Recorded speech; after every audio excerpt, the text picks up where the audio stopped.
Hi, we're so glad to have you joining the EPS team. I'm Valerie Johnson, the head nurse for the district. There are a few things I want to make you aware of, but these things will be covered in greater detail in later trainings or by your school nurse.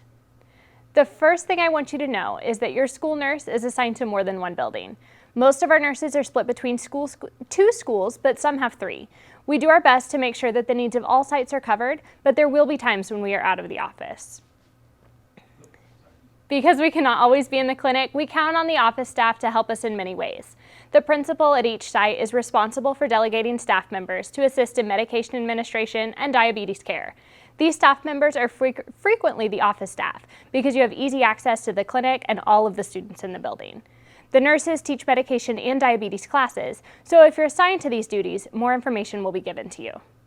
When students come to see the nurse and we are out of the office or busy with another student, we count on you to do some basic first aid and documentation. Please be sure that you communicate with your nurse to know where the important supplies are and how to use equipment like thermometers correctly. We track the number of office visits, so please be sure that every student that comes to the clinic has an office pass.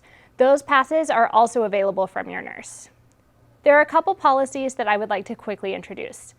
All medication on school property must be accompanied by a medication authorization form, signed by both the parent and a licensed prescriber.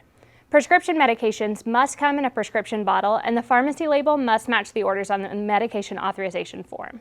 All over-the-counter medications must come in new, unopened containers.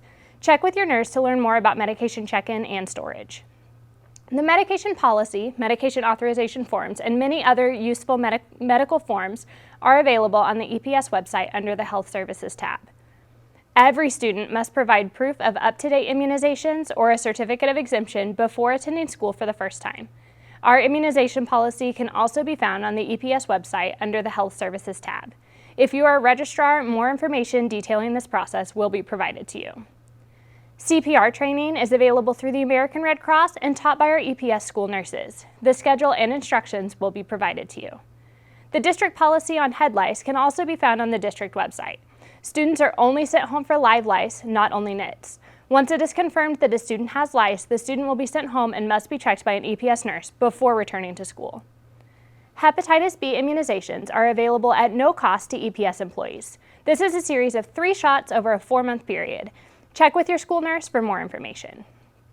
Please take note of the poison control hotline number. Poison control can be reached by calling 1-800-222-1202. Poison control is a very good resource, and you should never be afraid to utilize their services or seek their expertise. American Red Cross has a first aid app to walk you through many emergency situations. There are times in the school setting when you must call 911. Place a 911 call from a landline phone to automatically notify EPSAC of the call and display the school address for 911 dispatchers. If a student is having trouble breathing and does not have emergency medication or does not improve with the medication, call 911. If you have to use an EpiPen or other emergency medication, such as seizure medications, call 911. If a student with diabetes passes out, call 911. IMSA does not charge unless they transport. Do not hesitate to call for help when needed. Thank you so much for listening, and please know that you can reach out to me or your school nurse if you have any questions.